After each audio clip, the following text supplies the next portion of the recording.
Welcome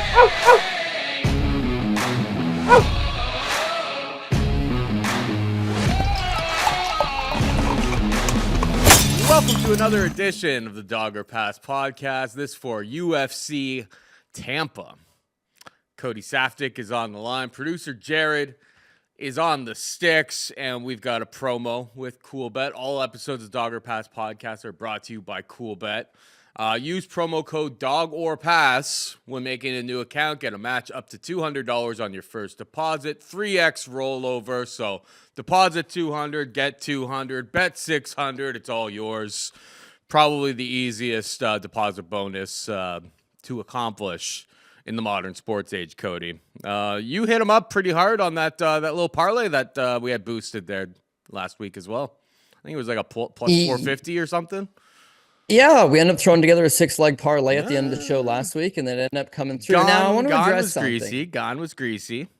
Gone was greasy, but what is up with this entry? Biggest robbery of all time. I can't believe it. 91% of people voted for Volkov, and it was so clear as day that this is egregious. Dana White says you got effed. Volkov's team's thinking about appealing. They keep talking about Adelaide Bird getting fired, but no one said anything about Yuji Kamijo. I probably butchered his name so bad there, but you know what I'm talking about. Junichiro Kamijo. Yeah, my bad. I'm like the Canadian Don Cherry, if you know who that is. Like the names sometimes just roll. Well, Don Cherry's Canadian as well, so you're the. Oh, you're gone. Fact, I don't even have your video. 50-year-old younger Don Cherry in the MMA space. Again, all jokes aside, okay. Greasy, yeah. Gon wins the first round. Volkov wins the third round. So it comes down to the second round. The second round, which Volkov that Gon outlanded him in significant strikes. Small edge. They both landed some good shots. It's a close round. No bias aside. And you guys hear me week in and week out. I sit here and I tell you, oh man, I knew I got away with that one. In my heart of hearts, and I watch all fights with no commentary, my heart of hearts, I thought Gon won the fight. I did. And I thought Brian Battle won the fight too. But to see the internet just blow up and people are fighting in the comment section about how stupid and how you can't even bet this sport. They're so incompetent. It's like, what are you guys watching? So I honestly, did we get the lucky bounce? You need lucky bounces in this game. And we probably got two of them. Brian Battle won his split. Gon won his split.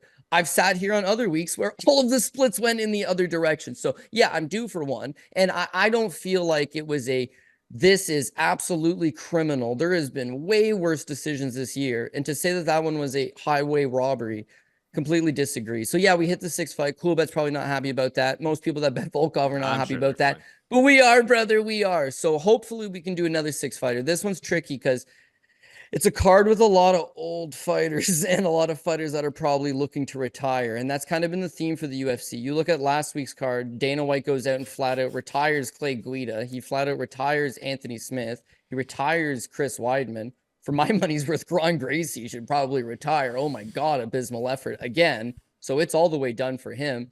And then you go back to that Stipe Miocic fight where you got Stipe Miocic retiring after the fight. Recently, we've had Daniel Pineda retire. We've had Damon Jackson retire. These older guys haven't been getting this great of a rub. And you look at this card. Colby Covington's 36. Cub Swanson's 41. Billy Quarantillo, I think he's 36. Bruno Silva's 34. Dustin Jacoby's 36. Michael Johnson's 38. Drakkar Klose is 34. Jamey-lyn is 34, Davey Grant's 38. Like, it's an old card, man. And quite a few of these fighters could be laying their gloves down in the center saying, hey, last card of the year, last fight of my career. What a good way to go out. So trusting 2, 3, 4, 5, 6 people on a parlay looks to be a little bit dicey. But as long as we keep getting the bounces going our way, yeah, we're going to keep rolling the dice. So I'm in, Paul. Let's break this bad boy down. Cody, the only thing I feel robbed of right now is your video feed.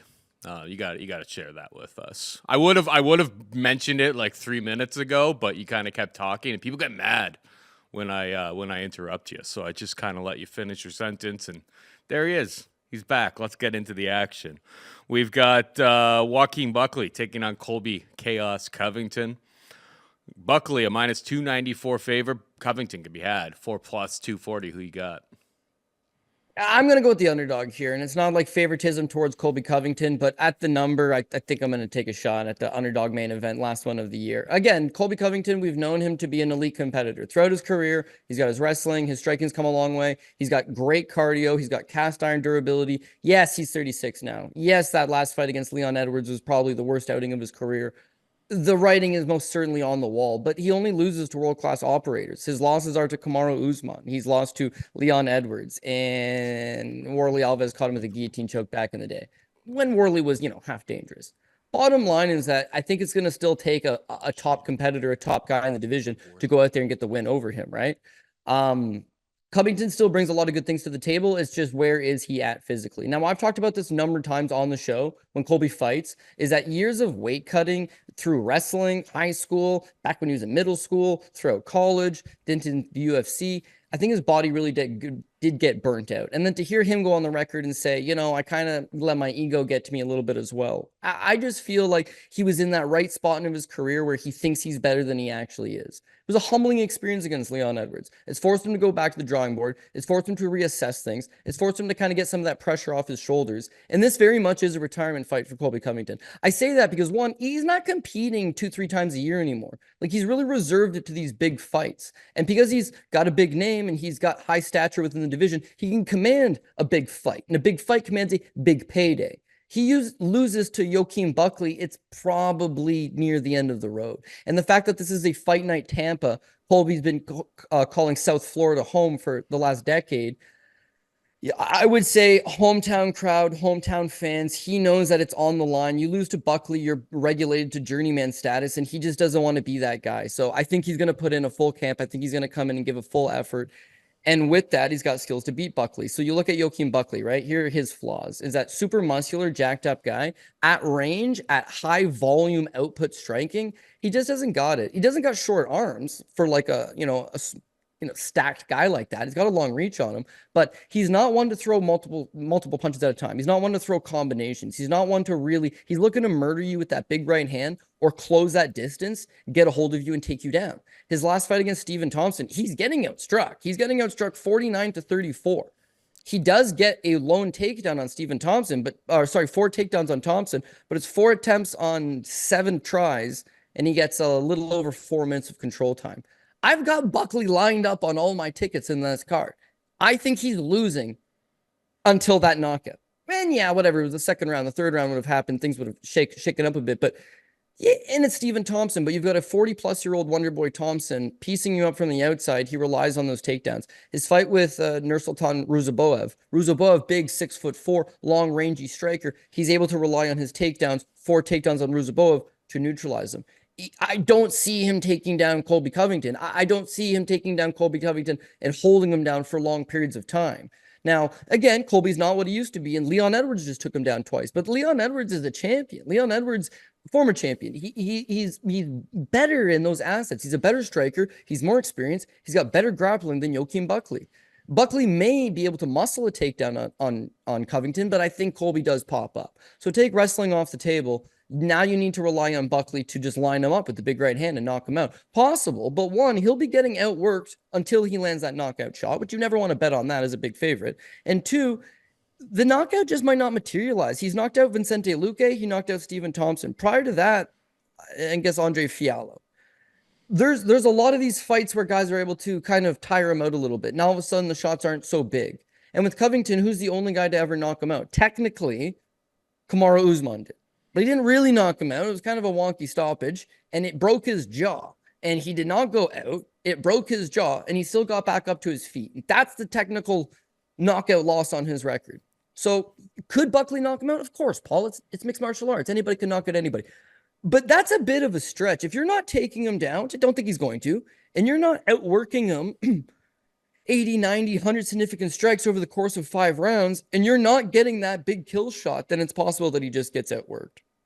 So I'm kind of leaning with that. I think a lot of these guys have been competitive with Joaquin Buckley in the striking department. It's his ability to mix in a takedown over mediocre levels of competition. A 4-year-old Stephen Thompson, Ruziboev, he's not bad, to be honest. Luque, that one aged okay. Alex Morono, Andre Fiallo, he lost to Chris Curtis. He lost to Nasruddin Imavov. A win over Albert Duraev. Abdul Razak Al Hassan, if you remember that one, he was absolutely gassed, and he gave up 3 takedowns to Al Hassan as well. So comes down to number for me, right? What am I getting in Colby? I'm getting someone who's got back class. He's a former interim champ. He's only lost recently, anyways, to the highest caliber world champion guys in undisputed title fights. You know he can fight 5 rounds because he's done it before. You know that he's traditionally had good durability. The striking, yeah, whereas Buckley's probably a bigger power puncher. And it's not like Colby Covington's a world beater in just simple striking. It's that pressure. He's been a pressure guy. Yet maybe did not see it that last time against Leon Edwards, but at home, maybe in a farewell fight if he loses, high motivation for him. I think you'll at least have some bit of pressure. So he's got nothing to lose here, really, other than his career. But if go out, perform, give it everything you have, and then you can't be ashamed of that at the very least. So dog money, Colby Covington. Yeah, it seems like a pretty dogger pass type of fight to me as well. I took you know me, I'm a sicko for this type of stuff. I took some late Colby finish props. One of them I got at like 60-1. It's 33-1 at Coolbet, which is probably around where it should be. But I found, a 60-1 and like a 45-1 for round 4. Which I was just like, I'm only human. And I do see a path where Colby shows up, is able to take some of that early storm, take some of the shots early, keep it relatively competitive, but just set a pace that Joaquin Buckley's never been 5 rounds and hasn't been able to go into the championship rounds with that level of tenacity and pace and pressure and all of that. The best of Colby Covington may be behind us, but the price is saying that like the best of Colby Covington is behind us, and I just find it really hard to, with all the variables of Colby just historically being very, very durable, Buckley leaning on the wrestling in a bunch of his recent fights where I don't think that's going to be. He's not going to be able to really lean on it like he did against Ruzaboev and so on and so forth, or Stephen Wonderboy Thompson for that matter as well. All of these things just kind of lead towards Covington play, Covington money line, Covington late prop. Covington by decision obviously is the much more likely outcome, but I'm greedy like that. The only concern, I suppose, is that, I don't know if Colby was getting really ready for a fight here. I think we're kind of in the situation. Colby never took this type of fight. An unacclaimed, rising contender. He's dodged all of these kind of guys like the plague. But I think he kind of got the sense that fans are kind of over the whole shtick. And I understand that it's in Florida and all of that, but... Buckley was supposed to be taking on Gary. Gary stepped in last week to fight for, the number 1 contender fight. And I think Colby sits on the sidelines going I've been kind of dodging these guys for a while and people are sick of the shtick. It is good to see him getting in, but it seemed more like he wasn't really training and more so that he was campaigning for Trump over the last few months until maybe a month ago. And now he's back on the horse. So I don't know if he's had a full camp coming into this fight, but at least 4 weeks of him knowing he was doing this. Yeah, well, to that I would say that Colby Covington normally goes out there and talks a ton of smack, and he's real active on social media, and you see him, and he's gaming. But again, I feel like he went back to the drawing board after his last fight with Leon Edwards and decided to I'm gonna try to get in shape, low key, nurse some injuries, get ready. Take that right comeback fight. Now, they offered him a fight with Shavkat Rakhmonov. He turned it down. They offered him a fight with Ian Gary. He turned it down. They offered him a fight with Carlos Prates. He turned it down. But he says yes to Joaquin Buckley. Now, why is that? I think it's because he's selective in his choosing here. He knows that Joaquin Buckley is someone that he can take down. He knows Joaquin Buckley is someone that's not fought championship rounds into the 4th, into the 5th. He can push a pace on him. If you're worried about Covington getting knocked out, I don't think Colby's worried about that because he's fought world-class guys time and time again. So, and then everyone keeps talking about but the last fight with Leon Edwards. Well, okay, other than the side that it was Leon Edwards, Colby won 1 round, that entire fight. It was the 4th round. It was into those championship rounds. The guy's not going anywhere. So it's a dog shot, At least he'll give me his best effort, win or lose. I can't ask for much more than that. 100%. I'm with you. All right, we got Billy Quarantillo taking on Cub Swanson in the co-main event. Billy Q is a -159 favorite. Cub can be had for +135. Who you got? Yeah, I got Billy. It feels like I'm going to have to trust Billy a little more this week than I'd like to, considering he's another guy that's starting to get older. He's been through the wear and tear. He's had, not too many fights. His opponent, we'll talk about in a second, Cub Swanson, so many fights, my God. But in Billy Q's case, it's like, yeah, he's starting to take a little bit of damage. We all know his last fight against Yusuf Zalal. Not that he got hurt or anything like that, but soundly out-grappled. And then 3 fights back against Edson Barbosa, just a devastating knockout. I'm not saying he's getting ready to retire, but he needs that big bounce back fight. Now, Billy's from Tampa. Billy's one of the guys that's actually like a local guy, and we slotted him in to a co-main event in a favorable matchup against Cub Swanson. I just got to have faith that he's going to go in and capitalize on the circumstances of having the friends and family there, of having, a fight at home, having hopefully the judges side with you. Get the job done. We all love Cub Swanson, Paul. All of us, everybody. If you're a fight fan, you love Cub Swanson. But the fact is that he's 41 years old. He's had 45 professional fights. He's just a lot of wear and tear mileage on the body. He's 4-7 in his last 11 fights. And of those 4 wins, a now retired Daniel Pineda, a should be retired Kron Gracie. The fight with Kron Gracie actually won fight of the night. It was really competitive. That was one of the wins. And then his fight with Hakeem Dawodu, which everybody thought he lost. He thought he lost, but his goddamn kids are ringside and they're so goddamn cute that the refs are like, the judges, I can't break these little kids' hearts. That it was just a great feel-good moment that they gave it to Cub, but he himself believed Hakeem Dawodu had won. So, I mean, you take some of those off the table. The only fight he's really looked good in was the Darren Elkins fight. We knocked out Elkins. That's years back at this point. I don't know how much he's got left to give. Now, his last fight against Andre Fili is certainly more of a step in the right direction, but he's getting outstruck by Fili. He's getting outlanded in all 3 rounds. He does give up a few takedowns. He does give up 5 minutes of control time. It's that he did, in fact, land the bigger shots. So, although he's getting outworked for the most part, he did stun Fili a few times, and that's what made it, what are you looking at, damage or volume and output?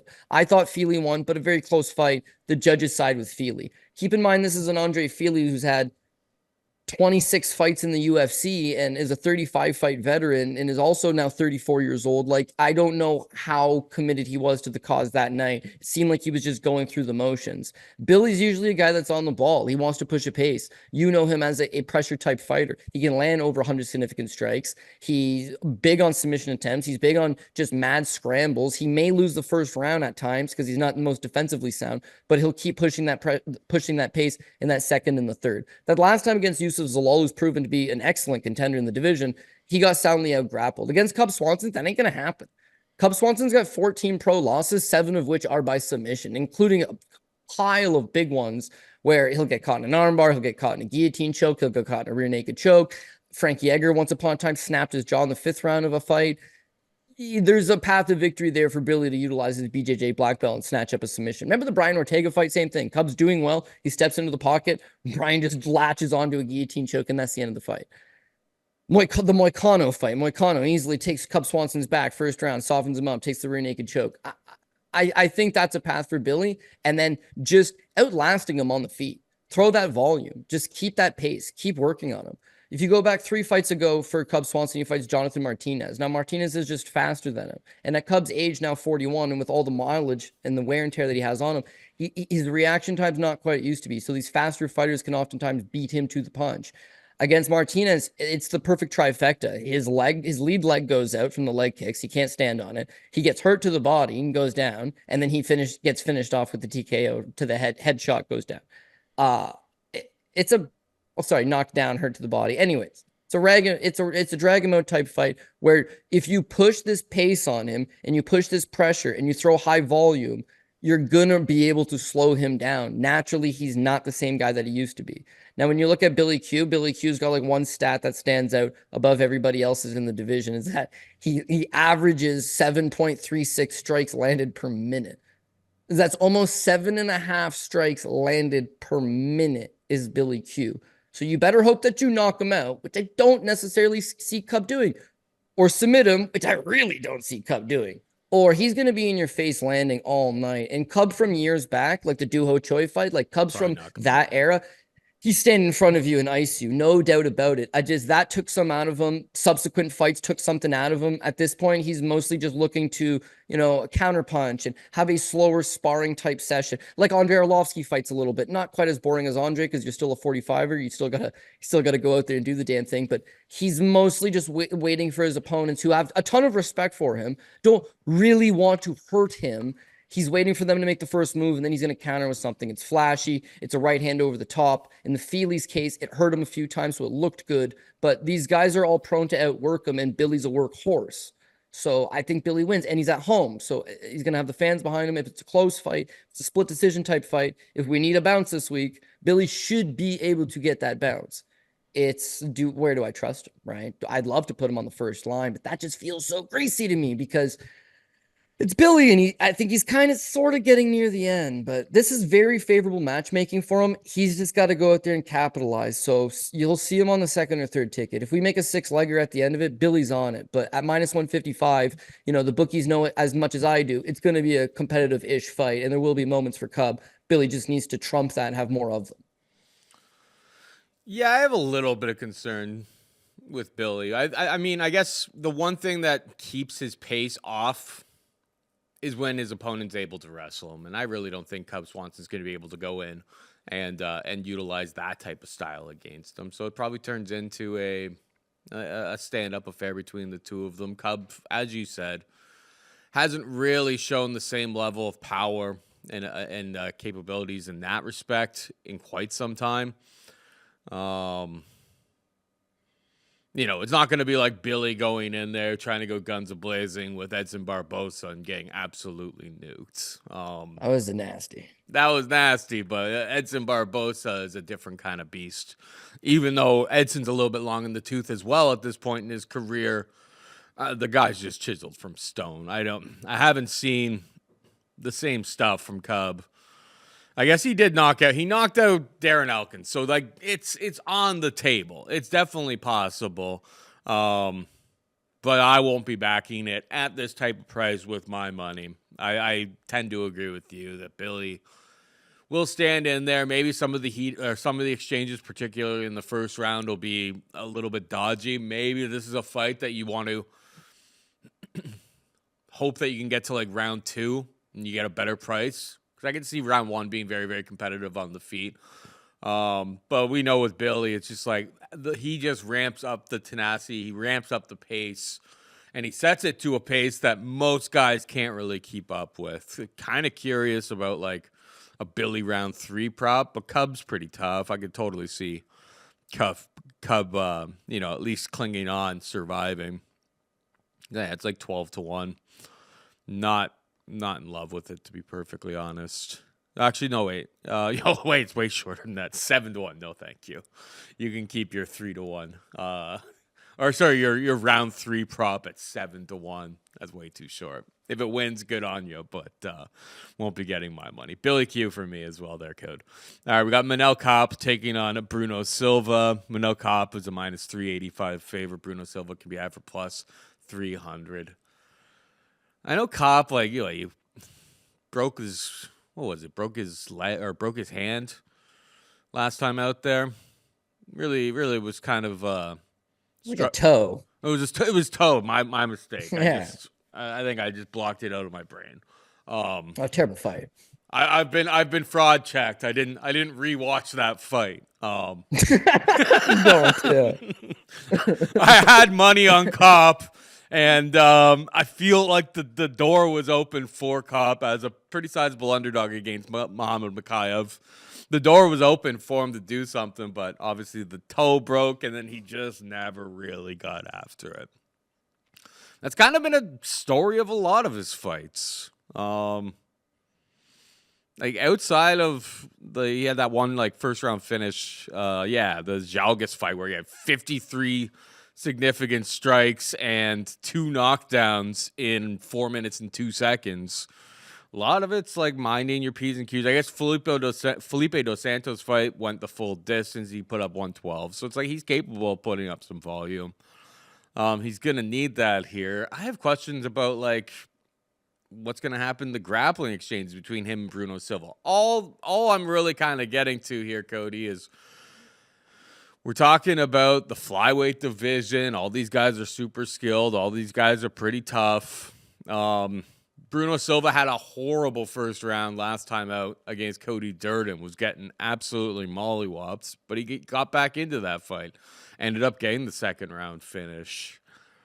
I struggle to really, really trust Manel Kape to get the job done here. I think it's another dog or pass type of situation. I just don't really know how invested I want to be in Bruno Silva this week. What's your take?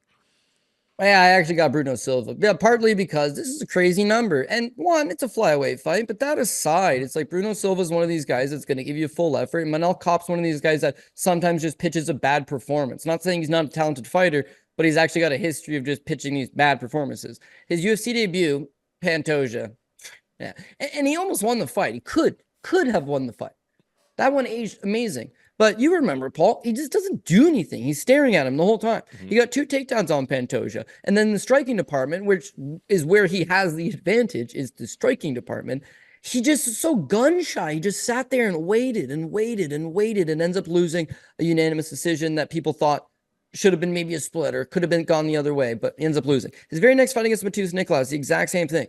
He lands almost no strikes. He just stands in front of him. He allows his opponent to strike first and strike last. Very close, very competitive, loses a split decision. So the UFC, they thought they had a bust when they initially signed Manel Kape, who came over as a rising champion with a killer highlight reel of KOs and then loses his first 2 fights in the UFC, albeit against good competition, but not doing anything. Where's the highlight reel? Where's the excitement? So then they match him up with Ode Osbourne, right? Ode Osbourne, after losing that fight to Kape, went 3-4 in the UFC. Don't know if he's released at this point, but it's not been good.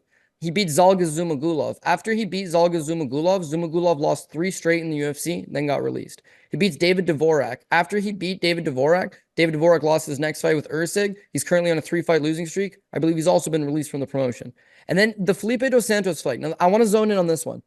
So Dos Santos fight, he made Dos Santos look really good. The striking numbers, Felipe Dos Santos landed 99 significant strikes on Manel Kape. They went toe-to-toe. It was an entertaining fight. It was very competitive. Yeah, Manel Kape won, but it won fight of the night to show you how competitive it was. Felipe Dos Santos then fights Victor Altamirano, and Altamirano took him down 9 times, outlanded him. People said that was a killer screw job, but Felipe somehow got a contentious split decision out of it. Then he fought Andre Lima and looked absolutely out of place, Paul. Felipe Dos Santos is not a good fighter. So you want to look at Kape's little run, it was all over guys that then lost their subsequent fights or had no success after fighting Kape. None of them are factors within the division. That's his body of work. And then they book him against Makayev. Now, the Makayev fight, sure, he does break his toe. And Makayev doesn't really shoot the takedowns because apparently the matchmakers or somebody told him they wanted to see him go out there and strike. Neither guy really wants to strike. It is a terrible fight. It is a terrible fight. But it's still a terrible fight where Makayev, technically speaking, outstruck Manel Kape to the tune of 30 significant strikes landed against 20 significant strikes landed, while neither of them did anything. And so people kept saying, like, oh, it's the broken toe, or oh, Kape's worried about the takedown, which is all possible. But to me, that was the exact same Manel Kape that I seen in his first 2 UFC fights, where he'll just get into this range where it's like, you need to bring the fight to him, or he's just going to start going through the motions. Felipe Dos Santos brought the fight to him. It was a good fight, but Felipe Dos Santos is extremely limited. So for you to tell me he's a minus 385 favorite over most guys that are in the top 10, 15 in the division, I kind of find that hard to believe, man, because he's prone to just go out there and throw out a stinker, or he's prone to just go into a decision or a close decision. People want to complain about these close decisions all the time. A split that they thought should have gone the other way. I get it. Don't trust a guy like Manel Kape who's not going to definitively be like, I'm putting my foot on the throat. But put your foot on the pedal. Get going after it. We talked about the first 2 fights on this card. I'm taking Colby Covington. He's going to fight for it. It's what he does. Billy Q, you don't think this guy's going to go out there and mix it up? Kape? No, he doesn't. He doesn't. He sits back on the gas way too much. So at 385, it's just all around a bad number. Now, Bruno, we're not just taking Bruno because it's just a shot in the wind. Bruno is a overachiever, right? He starts off his UFC 0-3. This guy's not good. He got choked out by Khalid Taha. It's a no contest because Taha was on the extracurriculars. But all the same, he got choked out by a German striker. It was a bad look. At 135, whatever. Then he loses to David Dvorak. Then he loses to Tagir Ulanbekov. It's that Ulanbekov fight. It's like, oh, damn. This dude took down Tagir Ulanbekov 4 times. He outstruck Tagir Ulanbekov. It's a very, very, very close fight against Khabib's boy who grew up in the mountains of Dagestan as a child alongside Khabib and his father. Excellent fight. Loses, but excellent fight. Now, how's this guy getting better if he's just a nobody flyweight? We trains down at Fight Ready MMA in Arizona. Spent a ton of time there. He was a main training partner for Henry Cejudo when he was going on his championship run. He was a main training partner for the Pitbull brothers, Patricio. He's gotten a lot of quality work in the gym. Thing is, he just doesn't fight that all that often. So when you watch him lose, you can see there's some talent there. He just never really put together. Then he gets JP Buys, a South African quality wrestler who's no good, but he knocks him down 3 times. Takes him out in the second round. Knockout. Clean. Victor Rodriguez. Victor Rodriguez is abysmal. He's no good in the slightest bit. Pretty sure he's from Alaska FC. All the same, knocks him down. First round, KO. Clean shot. That's 2 straight KOs and 4 recorded knockdowns. Then he gets Tyson Nam. That's a quality win over Tyson Nam, who he not only knocks down, but then he takes his back in the second round and catches with a rear naked choke. 3 straight wins by knockout. Landed overall 5 knockdowns. Then that Cody Durden fight. Yeah, he didn't look good. This is my thing there. When he beat Buys is 2021. He beats Victor Rodriguez 2021. He takes all of 2022 off. He comes back for 1 fight in 2023. Then he takes furthermore a year and a half off before he comes and fights Cody Durden. So he's a 34-year-old flyweight, which is kind of a death sentence at that weight class, like speeds everything. And at 34, you're going to be a little bit off. But then to have only 1 fight in the last 3 years prior to taking the Durden fight, obviously, 1 fight in like the last 2.5, 3 years, a year and a half layoff after your last one. His timing is just way off in the first round. And Cody Durden is a go out there and fight type fighter. He's not taking a step back. He's not giving you a second to recalibrate and try to download some information. So you jump from not having a pro fight in some time. There's definite ring rust on there. You're 34. It's going to take you a second for you to start getting your rhythm and your timing. And you got this big old country boy all up in your face. It's funny calling him big. He's 125 pounds, but this rugged old country boy all up in your face. I think it took him a second to figure out his bearings. And then when he hit Durden, he absolutely knocked him. Now, you look at what the damage that Durden just took against Josh Van in his last fight. Durden can take a hell of a punch, man. He really can. So it just shows you Bruno's now won 4 straight fights. 3 of them by knockout. He does have the submission win over Tyson Nam, but I mean, he knocked down Tyson Nam as well. He's got 6 recorded knockdowns in those 4 fights. He's been a training partner to the stars. He's gotten quality work. He can wrestle. He's got an excellent get-up game. BJJ black belt, hits like an absolute hammer, and is more willing to actually fight for it. So what Kape runs into is, Kape's never been knocked down in the UFC, don't get me wrong, but these tentative guys, once they feel that power, once they have a whiff of that power, one just misses, all of a sudden they're not looking to throw 3-piece combinations in the pocket with you. They're looking to sit back and pick and choose, which he might do, but then he's prone to getting outworked. If he decides to offensively wrestle Bruno, there could be some success there, but Bruno's just going to scramble and make you work and tire you out. He's a live underdog. He's absolutely a live underdog. You actually broke down this fight even before I said anything. You were picking up the exact same reads I were. Are we going to get them all the time? No. Aljamain Sterling lost last week. It's a bummer. He gave you a good effort in the first round. He kept the fight close. You had good plus money on him. It just didn't materialize. Bruno will give me a go. Hopefully this one does materialize, though. Yeah. I mean, I don't know if I would call it a coin flip, but got like the Mayo coin here because we did the spread pick show. But you're literally calling heads or tails some of these times, but you're giving me a plus 300. And I'm going to take it. And, like, let's face it. After the whole Makhachev thing, I know Makhachev was the one that got in trouble, but it's like, And, like, some of the stuff that, like, Kape has done behind the scenes, I don't know if the UFC likes this guy all that much. They don't love this division in general. So I wouldn't be surprised if, like, they're setting him up for a very, very tough fight. I'm just surprised at the numbers this way. Obviously, somebody's betting it out there. I'll buy the other side. So one of us will win, unless it's a draw, I suppose. We got Vitor Petrino taking on Dustin Jacoby. Vitor Petrino, a minus 323 favorite. Jacoby can be had for plus 260. Oh, boy. I mean, Jacoby's won one of his last 5 fights. Can't really grapple from what we can kind of gather over the years. I guess he's got half decent takedown defense. Petrino just doesn't throw nearly enough. And obviously he's super green because he just shot himself right into a guillotine from Anthony Lionheart Smith and just ate it. And I don't know, Cody. I'm curious because I know that you are, I don't want to put words in your mouth, but I will. Our resident Vitor Petrino hater, Cody Saftik. Are you picking him here in this spot? Yeah, well, I'm willing to take the dog shot on Covington and Bruno Silva, but I'm going to pass on this Jacoby one. The reason being, and yes, I don't think Vitor Petrino's all that good, but if you're going to bet Jacoby, live bet him after the first round for certain, because Petrino's got a really weak gas tank. He's a physical marvel, but he's very green, and everything he does is he's muscling it because the technique's not quite there. If this thing stays a striking battle, Dustin Jacoby's taking this guy's lunch money. Yes, okay, there's a world where Vitor Petrino just lands that big shot and KOs him. But for the most part, I think that Dustin Jacoby's just got the better Muay Thai, the better kickboxing, the better boxing all around, more volume, able to fight at range and in the pocket. I think he gives Vitor everything he can handle. He'll also probably be targeting those low leg kicks, like those calf kicks, which have also been a weakness of Vitor because of that kind of wide stance that he'll have at points. I think standing Dustin Jacoby's absolutely live. It's the takedown. It's the takedown and Jacoby's ability to get back up. Now, Jacoby's 1-4 in his last 5, as you mentioned. And he did get knocked out his last time out against Dom Reyes. So if the chin's not quite there, maybe Vitor lands something, but I think Vitor pursuing the takedowns. So here's what I'm getting at.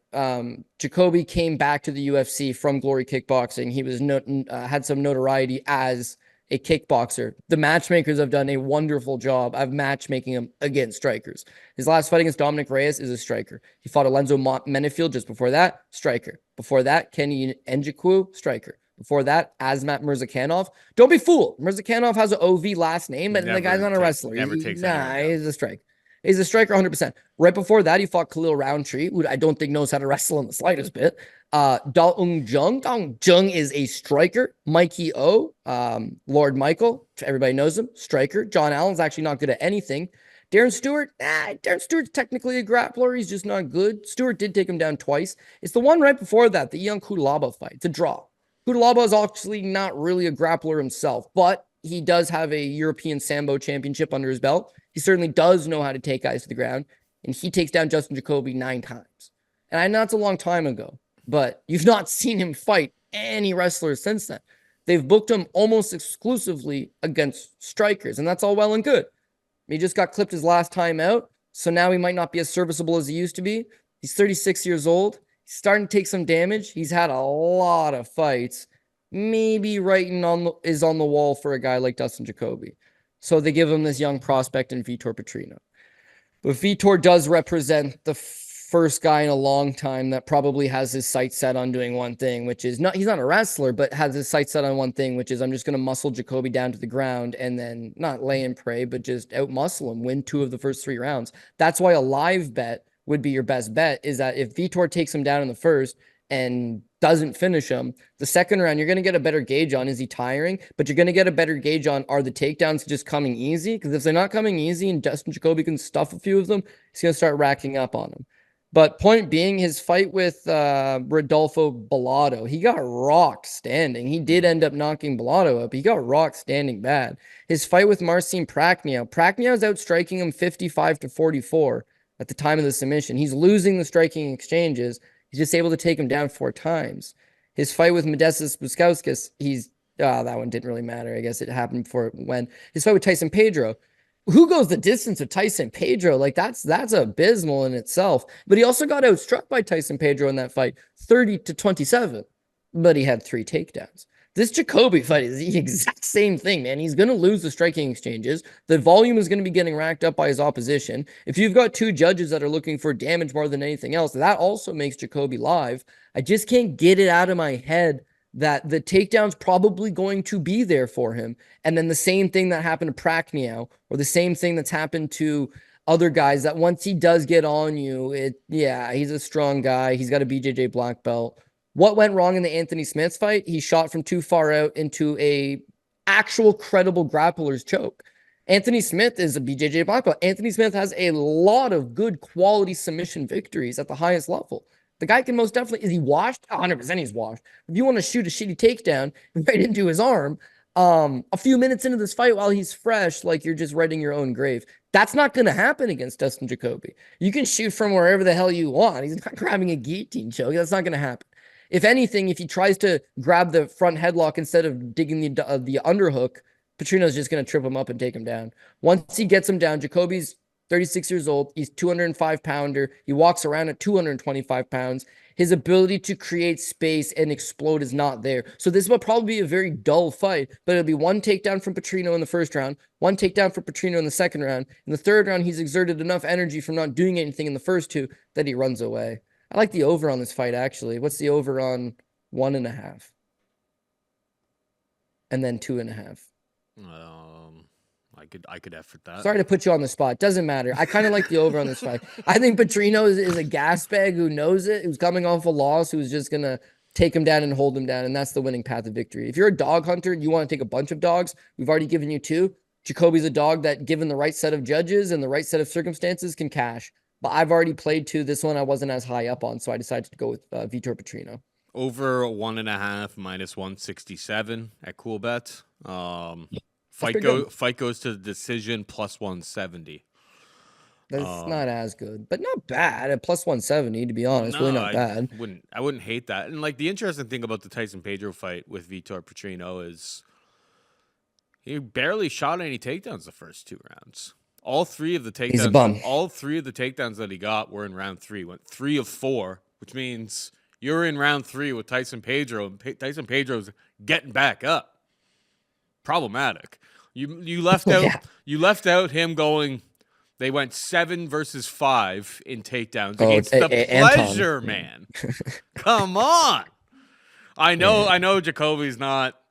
I mean, it's been a rough run for Jacoby, but like outstriking at least on the numbers, Khalil Roundtree, 121 to 85 or something along those lines.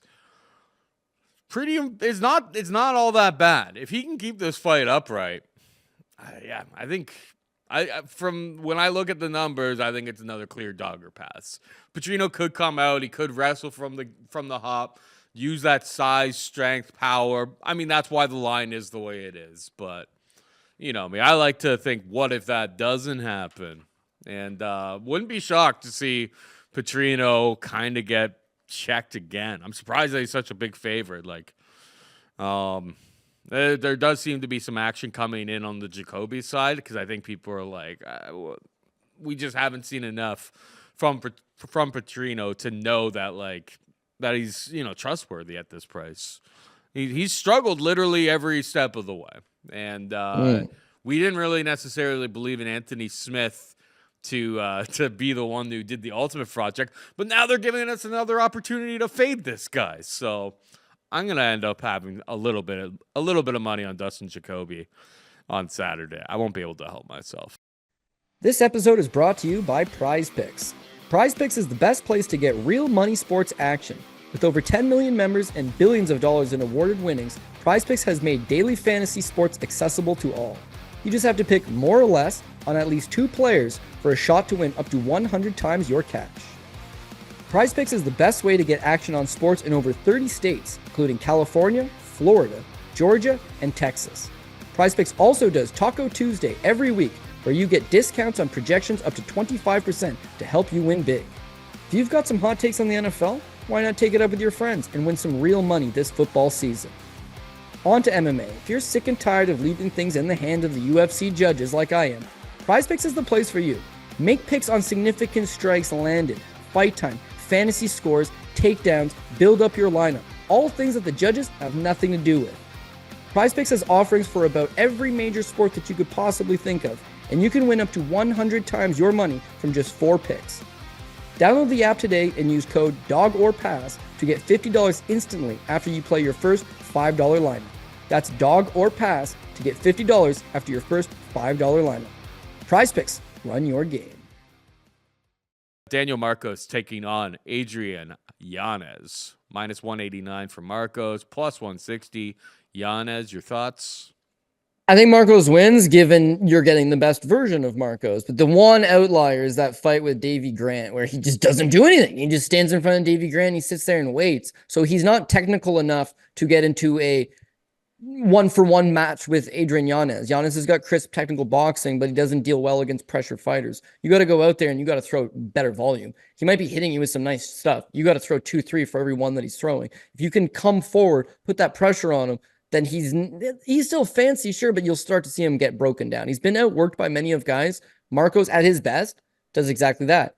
I just keep going back his whole run. Dana White's Contender Series, nice knockdown, and doubles up Brandon Lewis, who's actually a pretty credible fighter. Solid win there. His fight with Simon Oliveira, second round knockout, brings the pressure, comes forward, like it. His fight with Davy Grant, that's just the one. He's like a 3-1 favorite over Grant. He doesn't do anything. He's undefeated. I had him bet heavy. He ends up winning the decision. You want to hear people cry robbery. People were crying robbery. People were crying way worse robbery on Gone Volkov. That's why I'm confused, is like the level of how many people sheerly thought that was just the greasiest thing they've ever seen in their life, apparently. But in this case, it's like, yeah, I squeaked one out on that Marcos over Davy Grant, man, because I kind of thought Davy Grant beat him. Grant outstruck him 70-48. He got one takedown over Grant, but he didn't get much out of it. So then he goes back to the drawing board. He comes back out against a fight with Richie Lang, and he is absolutely dominating Richie Lang pillar to post. Like, he looks good. Striking looks better. His speed's there. Must have had a good weight cut, putting pressure on him. Unfortunately, it ends up in a no contest. It was a tough go that you are looking that good and you walk away with a no contest out of it. But I think this guy's young, not young, but just starting to hit his stride, so to speak, 30, 31 years old, physical peak.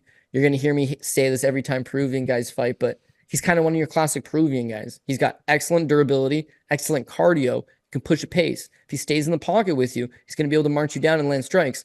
If you want to land these great counter punches on you, again, durability is not much of an issue. If he can take your best shots, it becomes demoralizing. It's demoralizing when this guy's taking that clean right hand, that clean left hook, that clean uppercut, and he's still standing there coming forward. So just the durability and the cardio are both weaponized in themselves. His ability to land high numbers is there, right? His very next fight against John Castaneda, he knocks down Castaneda. He lands 98 significant strikes. And over a John Castaneda that had a better wrestling advantage on paper, tough kid out of Minnesota, solid fighter in his own right, think you're seeing this guy starting to come into his own. If he fights like he did in the Castaneda fight, he wins this.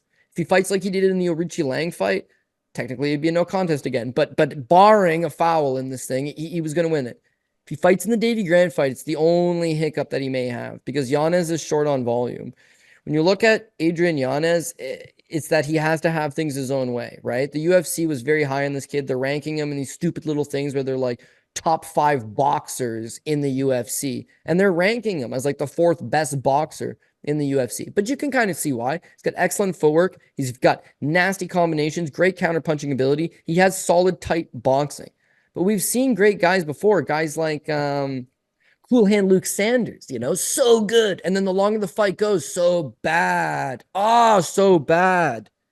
Because the wheels start to fall off. That's his case. This stretch that made him a star, right? Brady Huang, what? He beats Victor Rodriguez, the same guy from Alaska FC that lost 2 fights in the UFC and then got cut. Tough go. Gustavo Lopez has been released. Randy Costa has been released. Davy Grant, we'll talk about him later. The Davy Grant fight was super close. It's a split decision. Davy Grant almost beat him. Very, very close fight. And then he beats Tony Kelly. So, you got a nice little 6-fight winning streak there, but 5 of those guys have been non-factors. You can look good beating them, but it's a little problematic. Not only does he just grease by Davy Grant, but you guys remember the first round against Randy Costa. He's getting beat up bad in the first round by Randy Costa, who's just throwing a very jab-heavy game plan. What he's doing is he's jab, jab, jab, which is causing Yanez to, classic boxer, he's slipping off the punches. Every time he's slipping off that jab to get off the line, Randy Costa's meeting with a head kick up the middle. Randy's just very limited, and eventually, he's able to break through and get the win. But you can see these limitations in Yanez's game, especially these junkyard dog type guys that might put pressure on him. That's when he's going to start to fold up. This fight with Rob Font, I'm not going to discredit him there. Rob Font is a beast, but Rob Font doesn't knock out anybody. Like, pretty much nobody. I think he went 5 rounds of Cody Garbrandt. He just doesn't knock out anybody. So to get knocked out in the first round is a little bit problematic, because you're just a striker. You've not shown us any grappling. You've not shown us anything other than offensive striking. And the first time you get chin checked by a fellow good striker, He didn't hold up to it. Then he gets Jonathan Martinez, also a good striker, maybe a little more power than Font, but all the same, world-class striker. Much of the same. He gets caught in the second round. They get him against Vinicius Salvador, and that's his comeback fight that he should win, which he does. His confidence is probably a little higher because he's coming off a win, but you can't get it out of your mind that he did lose. Well, he's 1-2 in his last 3 fights, 2 of those losses being by bad knockouts. Prior to that, all of his wins were over guys that he was mostly just able to have his way with, and his win condition is knock you out standing. It's just like it's his only win condition. Well, if you meet him with that and it's just pure striker versus striker, he doesn't necessarily have the durability to hold up on that. So what happens with Daniel Marcos? Well, Marcos has got the durability edge on him. And even though he's not as technical of a striker, I just think he's got more of that dog in him, more of that ability to take your punch and then come through the pocket and land something of your own. He's got knockdowns, not necessarily knockouts, but he's got knockdowns over some quality guys. And when you knock a guy down, that's up to him to get up and make those adjustments to make that comeback. Yanez gets knocked down. I think he starts doubting himself. Once he starts doubting himself, the Peruvian guy ain't going nowhere, man. I say it time and time again. And whatever. They'll at least give me their best effort. And I think a guy that's willing to do that is willing to kind of muddy up that shine of Yanez and get to him. So I'll take Marcos. But in what's predominantly a striker versus striker matchup, don't love the line, truth be told. I think I got this thing closer to 50-50, but Marcos is the play for me. Yeah, I think the durability is what makes me side with Marcos. Obviously, he's undefeated. He had the 1-0 contest, but and frankly, I mean, I was on Davey Grant against Marcos in that fight, which was kind of annoying because I thought I should have got the nod there, underdog spot Davey Grant, but is what it is. We move on. The concern I do have is that if Marcos isn't able to get him out of there, if he doesn't turn up the pace, pressure, volume, he's going to be in some danger, slinging hands with Yanez at the best of times. But yeah, I think it really comes down to like why I wouldn't pull the trigger on someone like Yanez is, getting, you brought it up, getting knocked out by Font, getting knocked out by Jonathan Martinez. The guy's durability seems definitely questionable. And the wins that he's got, the only time that he's actually taken on somebody who's like a really credible opponent was against David Grant. And, Yanez took on Davey Grant, and it was a split decision as well. So they have that common thing. That's where Yanez seems to have a bit of an edge when you look at previous opponents between the two of these guys. But yeah, I'm gonna lean on volume here. It's not a fight that I intend to bet with all that much money, though. The common theme, Paul Shaughnessy, is judges love to screw Davey Grant. God damn, what more does he have to do for you, right? He shows up with his bangers and mash and puts pressure on these folk, and there's just not enough for him. Not enough, Paul. And I'm gonna have my heart broken probably again on Saturday because he's later on in the card. We'll get to that fight. We will. But we got Navajo Stirling taking on Tuco Tokkos, minus 714 for Stirling, plus 500 for Tokkos. Your thoughts? I'm just not big on Tuco Tokkos. Like, it's just kind of been a career thing for him. So he got signed initially by Bellator, and he was supposed to be a upcoming solid 185-pound prospect. He runs into Kevin Fryer at Bellator London, and he drops a unanimous decision. I didn't really see much depth to his game. To get caught by knockout, to get caught by submission, that's fine. That's fine. People get caught. When you get outworked and you lose you can see there's a clear gap in his game. They book him against Ty Guerter. For the record, he's the favorite over Kevin Fryer. He loses. They book him against Ty Guerter, who he's also the favorite against. And same thing. He just gets his leg kicked off. Tall, skinny guy.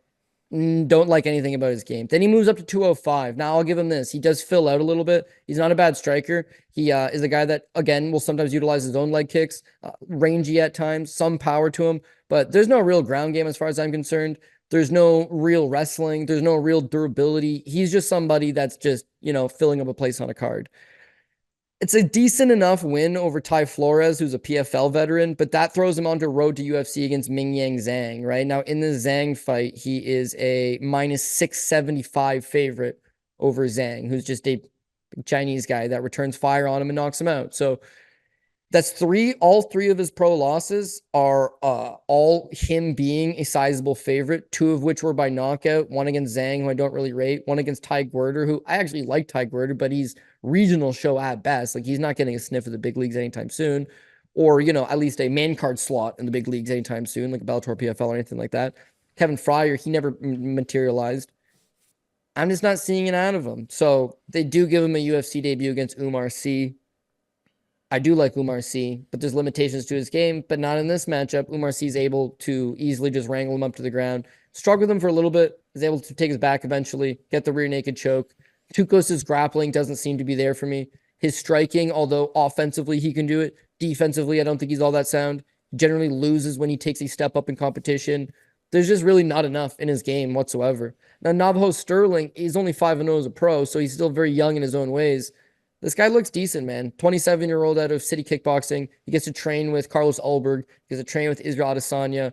Obviously, they've got some of the best strikers in the world there. They've also got some decent grappling. He himself is starting to well-round everything out, but he's striker first. They had him on the Contender Series against that Felipe Latu. It's pretty much the only, it'd be like the best guy he's ever fought. Not saying it's a good guy by any stretch, but similar to a Carlos Ulberg. Here's a guy that's big, long, competent, very confident in his own striking abilities, and just able to intercept a guy. Does he still have some holes in his game in terms of defensive grappling and, pressure and fighting later into rounds? Yeah, absolutely. But is Tuco Tokkos the guy to stretch him out into those areas? No, not for my money's worth. So I got Stirling going out there and knocking out Tuco Tokkos. It's what do you do with the minus 800 or plus, whatever it gets to come fight night. It's just outrageous. You can't put it on the top line because it's not adding anything to a 2-ticket parlay. It really isn't. And you're also running the risk that there are guys that are 205 pounds that are probably both going to be coming into strike first. It's just not the easiest fight in the world, although it should go Stirling's way, and he's an 8-1 favorite. I like guys that have like a significant grappling advantage in a weight class that doesn't produce lots of knockouts. So, and this is not exactly that. So Stirling is the play. Probably on the second line just to be a little bit safer. But I think he does intercept Tokkos at some point and just put him over, knock him out. Yeah, I haven't been doing much with the Stirling money line, but I've just been taking the fight doesn't go to decision under 2.5 rounds. That's how if I'm going to use a piece from this fight, I'll use that instead, considerably less. If it goes to decision, so on, or, take my L, but Tukos has a bunch of finishes over the course of his career. Stirling, he has went to decision. He's so young in the game that it's not out of the realm of possibility that these guys go the full 3 rounds. But I have Stirling versus Tokkos doesn't start round 3. Sorry, and I have that with Michael Johnson versus Ottman Azaitar doesn't start round 3. I did that on Saturday, parlayed the two of them together at one of the fine books. Unfortunately, I don't think the Fine People Cool Bet had that number up at that time, but otherwise I would have put my action in there. But yeah, let's move on to this next fight. Michael Johnson, Ottman Azaitar, minus 200 for Michael Johnson. Azaitar can be had for plus 170. Ottman's had 4 UFC fights? All of them have never exited the first round. Michael Johnson can crack with the best of them. Wrestling has always been a question mark for him. He's good. He's been around the block, and we kind of know what to expect from Michael Johnson. But at minus 200, it's hard to really feel, great about him. We felt great against Darius Flowers last time out. There were a lot of people who were just fading Michael Johnson for fading Michael Johnson's sake. That wasn't the two of us on this program. But, Ottman seems to bring the fire, and it's like a kill or be killed type of mentality that he comes in there with. I think Michael Johnson will be, it's almost Christmas time. He's a little bit long in the tooth. This may be one of his last fights of his career. I think he would be probably pretty keen to go bonus hunting here. So I like the unders in this fight. Michael Johnson is my pick. What about you? Okay, we'll put a little tinfoil hat on this one. I'm going Michael Johnson as well. I think Michael Johnson just beats him. I honestly do. A little bit of familiarity. Both guys have trained together. And I do think that favors Johnson. Johnson still will with Kill Cliff. Ottman just spent a little bit of time there. Ottman's more just of a power guy. Michael Johnson, he's a straight technician once he gets going. So if you can just know where this guy's power is coming from, how he likes to set up his shots, you can start to prolong this guy and get your own rhythm going. And I think Johnson takes over. Here's the greasy hat tinfoil theory. So Azaitar, man, yeah, this guy just goes out there and he dices people. You talked about this fight not getting out of the first round. Yeah, he's got 15 pro fights and 12 of them have ended in the first round. Only 3 times in his career has he ever gone outside of it. So yeah, he's definitely a first round guy. On the regional scene, he's smashing guys. He's knocking them out. He looks good. Apparently the Prince of Morocco or the King of Morocco, big fan of him and his brother. His brother's Abu Azaitar, also fought in the UFC, is no good. But Ottman is supposed to be the younger brother with a little more flash, a little more pizzazz, a little more go. Regional scene, he looks good. He makes his debut against Teemu Packalén, who was a grappler from Finland. Favorable matchup for Azaitar. Knocks him out in the first round. Nice debut. He then gets a fight with Worthy. Worthy was out of Pittsburgh, striker, Muay Thai guy, not known for his durability. I think he's got 10 KO losses. Azaitar knocks him out. Okay, this is where the greasy theory kicks in. It's the fight with Matt Frevola. Now, it's infamous because he apparently tried to get into the fighter hotel with a duffel bag. They asked him what was in the duffel bag. He refused to acknowledge. He said, no, I'm not going to open it for you. They said you can't get in. He tries to scale the building with the bag. They're basically like, you're done, dude. They just canceled the fight altogether. So what was in the bag? That was the big question. What was in the bag? Mm-hmm. And he says, potatoes. That was his answer. His official answer to what was in the bag was potatoes. So what was in the bag, Paul? Steroids. Obviously steroids. And you look at this guy's regional show career, he is absolutely decimating people. His first 2 fights in the UFC, although favorable matchups, he's absolutely dicing these people. When asked what was in the bag the day before the fight, whatever was in the bag, he was unwilling to show them. Now, why is that? Something that he shouldn't have had. So they rebooked the Frevola fight. Presumably, they're now watching him. And he fights Matt Frevola and he gets knocked out in 2.5 minutes into the first round. He looks flat. Doesn't look like the same Azaitar you're used to. And Matt Frevola, who is a wrestler, grappler, BJJ black belt, training partners with Murad Vashvili and Aljamain Stirling, knocks him out cold 2.5 minutes. Okay, fair enough. Well, Frevola's been fighting like a madman. He's got to win over Drew Dober the same way. Give him his due. Okay, I'll give him his due. Then he draws Francisco Prado. Francisco Prado is also a brute striker. So, it's prone to be the same result, but it is the same result. He gets knocked out 4 minutes into the first round. Now you've got a guy that's not won a fight in over 4 years since Worthy. He's not won a fight since the bag incident. Maybe USADA's back. Maybe they're not back. Maybe somebody's testing this guy. Maybe they're not. If you knew for sure he had some crank in his veins, maybe you bet this guy. And he'd go out there and knock out Michael Johnson. But truth be told, he's now 34 years old. He's not won a fight in 4 years. He's only had 1 fight in 2022, 1 fight in 2023. He's coming off a 1.5 year long layoff coming into this one. He pulled out of a fight with Darius Flowers. How hurt would you have to be, Paul Shaughnessy, to pull out of a fight with Darius Flowers? Be honest now.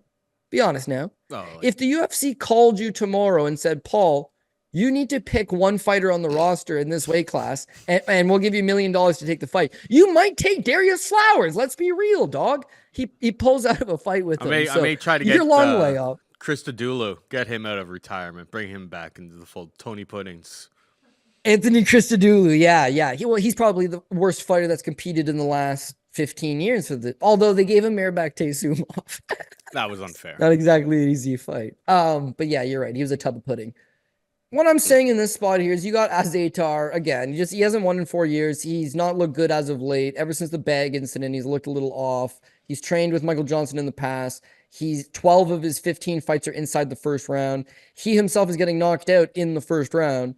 So if this thing gets out to the second or the third, I favor Michael Johnson. If this thing, for whatever reason, became a bit of a grappling match, I favor Michael Johnson. Well, how is it going to be a grappling match? Well, Darius Flowers is a pro boxer, and Michael Johnson's a career striker. But he wrestled in junior college, and that's enough for him to utilize it if need be. 4 easy takedowns over Darius Flowers. Yeah, I don't doubt that Michael Johnson, at 38 years old, and has had quite a few concussions in his day, sparring guys like Nicky Holtzkin in the gym just for fun. Yeah, he's probably going to utilize a bit of grappling in this fight, and I think he's got a grappling advantage. He's got an experience advantage. He's got a cardio advantage. I do give him a striking advantage. The one advantage I'll give to Azaitar is, he does have just a sheer power. So if it's striker versus striker, I think Michael Johnson's hitting him in the body. He's working some leg kicks. He's getting that jab going. He's getting the flow, but he could maybe get countered over the top or something, and Azaitar's got enough power to shut the lights off Michael Johnson. We've seen Michael Johnson get knocked out before. But low-key stat, Michael Johnson only been knocked out 2 times in the last 5 years, baby. So I'm saying we still got a few more good rodeos left in us, Paul, and this one will be one of them. So the money line is actually not bad. I got Michael Johnson. All right. We got Joel Alvarez taking on Drakkar Klose. Alvarez, minus 400 favorite. Drakkar Klose can be had for plus 320 at Coolbet. I mean, Alvarez's last fight, it felt like everything kind of came together for him. This number was like kind of like off-putting for me, but like, do I really want to pull the trigger on Drakkar Klose this week? I have more than enough underdogs, more than enough spots this week, and frankly, I do think that that Alvarez is a very, very talented fighter and improving kind of every single fight that we see him. His submission skills are excellent. The only losses against very, very accredited guys in Damir Ismagulov and Arman Sarukian, who's fighting for the title. So no real shame in that. But yeah, that Brenner fight last time out is like, because I think a lot of us thought, myself included, that like Alvarez was going to slow down over the course of the fight. He wasn't going to be able to like hang out and sling shots with Brenner over the course of 3 rounds. And Alvarez just kind of kept getting better in that fight. He was able to do, mostly just a striking affair between the two of them. I was pretty impressed because, like, I think Brenner's a tough out. Like, Brenner goes in there against, like, Guram Kutataladze and is able to, like, make it an absolute dogfight and take over and get the finish late. Like, Brenner, he's got some flaws and stuff, but he's definitely a tough out, and Alvarez made it look pretty easy. Drakkar Klose, pretty solid all the way around. Decent enough wrestling, but not elite. He's kind of a generalist, I guess you could say. I just think, like, in terms of like reach disparity here, if the fight does go to the mat and Alvarez's ability to grab the neck, I think that could be problematic. And when we have seen Klose step up and take on, some higher level opponents, Beneil Dariush was able to starch him, knock him out. Joaquin, Silva, even though Drakkar was able to hang on, get back into the fight, get the decision, like he did get knocked down and got knocked down pretty bad. So I could see him definitely getting exploited in that sense. I don't know how much I'm going to have invested in this fight, but Alvarez is the pick for me. What about you? Yeah, I got Alvarez. Alvarez is my pick of the week, so he'll definitely be on the top ticket. It's just figuring out who to put with Alvarez, but I got Joel across the board here. Listen, Drakkar Klose has been serviceable, but that's about it. I mean, he's mostly kind of... Is he an elite striker? No. Is he an elite grappler? No. An elite wrestler? No. But he's willing to go out there and test himself against some of the better guys, at least earlier on in his career. But there's no major upside. His first 6 fights in the UFC all went to decision. Then after that, he did score a couple knockouts, but over Brandon Jenkins. He slammed Joe Selecki on his head. That's just not enough for me, right? I go back to just him having a plethora of injuries, and it all kind of started with that Jeremy Stephens push at the weigh-in. So Stephens and him square off. They both make weight. Jeremy Stephens pushes him, and then he pulls out of the fight saying he's got severe whiplash. So he got pushed at weigh-ins and then pulls out like a couple hours later. He said he had vertigo from that for like a year. He actually didn't fight all of 2021 and it was about almost 2 years before he came back against Brandon Jenkins. When he came back against Brandon Jenkins, he was vocal to the UFC that he didn't want to fight a top end guy. He just wanted to get his feet wet. So they gave him Brandon Jenkins. He won a performance of the night bonus. He knocked him out in the second. Then they give him Rafa Garcia, who's never cracked the top 15 in the division, and he goes out and he hustles them up for a unanimous decision. Then they give him Joe Selecki. Joe Selecki, one-dimensional grappler, basically not pull guard, but that's essentially what it was coming down to. He was able to slam him. It's a very weird knockout. He slams him, and he knocks him out. Then they give him Joaquin Silva. Now, at this point, he's on a 3-fight winning streak. He's building his way back up. He's getting some momentum. But he's vocal to the UFC going into the Joaquin Silva fight. I don't want to fight anybody good. In fact, he says post-fight afterwards, I told the UFC, give me the worst guy possible. And I thought Joaquin Silva was the worst guy possible. And Joaquin Silva damn near knocked him out unconscious. So you can see that it's starting to slow down for him, right? He's 36 years old. He's not fought that higher upper echelon in a while. He doesn't really want to fight those guys. He pulled out of a fight versus Mark Madsen October 29th, 2022 with a torn ACL. He's banged up. And the reason why he wants to fight the lower end guys is he might be able to squeeze in more fights per year and collect 2 checks instead of 1. But I don't think he's overly willing to step up and test himself. Now he's on a 4-fight winning streak. The UFC's given him 4 very winnable fights, and he's won those fights. Well, now he needs to go out there and earn it, and he's getting a bad fight, and that's exactly what it is against Joel Alvarez. Joel Alvarez is perhaps the biggest lightweight on the roster. He's 6'3" with a 77-inch reach, and somehow makes 155 pounds. To put things into perspective, he's 5 inches taller than Drakkar Klose, and has a 7-inch reach advantage over Drakkar Klose. Now, the one drawback on these absolutely gigantic human beings in these weight classes is that the cardio usually doesn't check out. But then, just like Paul said, oh, damn, dude, that last fight against Elvis Brenner, you can check that box off. This guy does have cardio. He was getting better the longer the fight went. Brenner is an exceptional gatekeeper type, middling guy, can fight anybody and give them a go, not necessarily beat the best guys, but give them a go. And I thought Joel Alvarez looked very, very good, very tight, very technical. Win the fight against Brenner. This fight against Drakkar Klose should be no more difficult than that last fight with Elvis Brenner. You want to add on to that, he also has the win over Mark Diakese. He's soundly outstriking Diakese standing. Diakese eventually has enough of it, shoots a sloppy takedown, right into a beautiful Darce choke. Like nasty work from Joel Alvarez, who's also got a accredited BJJ black belt. He is known for his grappling, and yet you see the knockout over Brenner, that beautiful knee. You see his fight with Thiago Moises, those elbows over the top.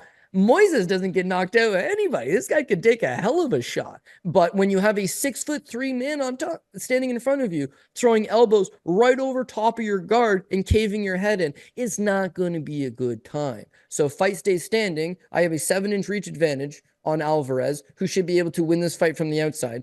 Klose decides I'm going to have to get in close, no pun intended. Yeah, he gets in close, and then what's he running into? Knees up the middle and elbows over the top. So he decides eventually, I'm sick of getting my ass kicked. I'm going to shoot a takedown. And now you're out of the frying pan into the fire. Like, it's just not, where does he excel? Now it's a fight, and anybody can win, and I get that there's a path to victory somewhere for Drakkar Klose, but I'm not seeing it. At least I'm not seeing it in a simulation of these guys fight 100 times. Drakkar Klose is winning 10 of them, so not enough for me. I got Alvarez to go out there and handle business. Again, he's a top play for me this week. If he loses, I'm losing everything. But if I got to hang my hat on one of these guys, it's going to be Alvarez. All right, we got Sean Woodson taking on Fernando Padilla. Woodson minus 149 favorites. Padilla could be at for plus 125. Who you got? Yeah, I got mixed emotions about this one. So on one hand, you got Sean Woodson, which is all volume. And on the other hand, you got Fernando Padilla, who's just a lot more power. So if Woodson's able to navigate those big shots and just kind of pick and choose, he's got a better jab. He's got some low kicks. My biggest knock on Sean Woodson is he doesn't appear to have any real power. Like, he'll hit you 120 times, but at no point are you like really all that hurt from it. So he's even just the fight with Dennis Bazookia, where it's like he's 10-8ing this guy in every single round. It's like Bazookia just seemingly can just take all of the damage. When he wins, he's just kind of got to outpoint you. And then with Padilla, his win condition is KOing guys. Now, his fight with Julian Erosa in his debut, I mean, that's a quality win. Erosa is not exactly the most durable guy going, but a very quality fighter. That's a very quality win. Against Kyle Nelson, he just gets outworked. And maybe that's his issue, is that if he's not going to KO you, he's prone to just waiting on that power shot a little too long. Against Luis Pereiro, his last time out, it's a free win, and he takes it as such, right? Knocks him down, 35 significant strikes landed in one round, knocks him out easy. Sure. How does he match up in this spot against Woodson? Well, again, Woodson's made a career on being big for the weight class. He's 6'3" with nasty reach on him. 6'2" with a 78-inch reach on him. But Fernando Padilla is 6'1" with a 76-inch reach on him. So in many ways, Woodson's best weapon, which is just being so much taller and longer than his opponent, is largely going to be nullified, which means Woodson might have to fight a little bit more in the pocket. And if he does, Padilla's there, he's going to be live to catch him with something. My head tells me that Sean Woodson just better experience. He's been around a little bit longer. Probably just picks and prods, finds the shots, mixes in a few takedown, maybe if he needs to. Probably just fights the smart game plan and gets it done. The other part of me says if you do want to go dog hunting, whether it be we've talked about some of the other dogs that we're taking, but Dustin Jacoby, if it's gonna be striker versus striker, if Justin Jacoby can force this into a striking battle, he can win this. Bruno Silva, if Bruno Silva can force this into a striking battle, he can win this. I get the same thing with Padilla. Padilla might just be able to catch him. He's an underdog who needs this to be just a striking battle. And if Woodson offers him that, he's gonna have chances to cash in and capitalize. So I kind of keep flipping back and forth on this one.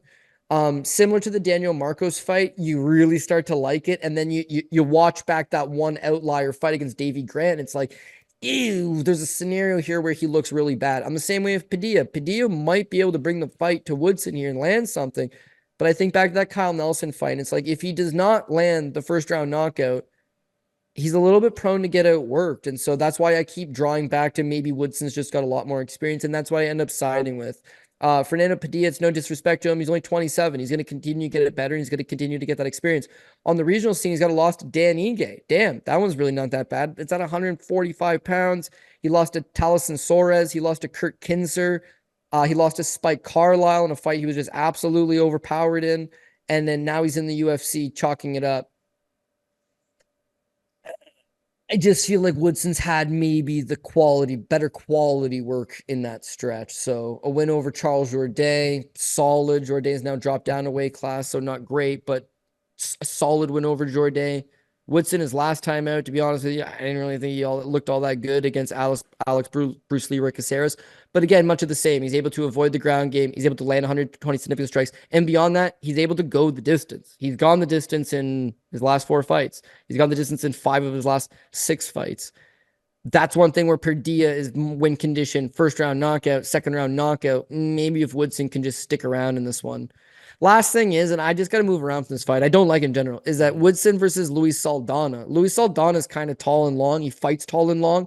And Saldana, everything he hits Woodson with, Woodson just topples over. Fight ends up being a draw, but Saldana dropped him twice and could have damn near KO'd him on multiple occasions. So Woodson's chin's not bona fide foolproof. He's got tall man defense. And my brain tells me he's going to win, but my gut just keeps telling me he's going to get clipped and he's going to get KO'd. So I think I am going to, for the time being, maybe flop it later on in the week. But for the time being, I'm taking Sean Woodson. But this thing's going to be low. It's going to be low on the priority list this week because I could see it just getting downright greasy and it could get in that direction very quickly. Yeah. Big red flags. Big red flags all the way around. It'll be dog or pass for me. I'll side with Padilla, but probably more like I think Padilla by knockout would be the better way to go about it. Because like the under 2.5 is plus 185. If he's gonna get it done, I think it's very, very likely he clips Woodson, is able to get him out of there. More than like winning a decision. So that's how I would approach this fight. Felipe Lima takes on Miles Johns. Lima minus 263 favorite.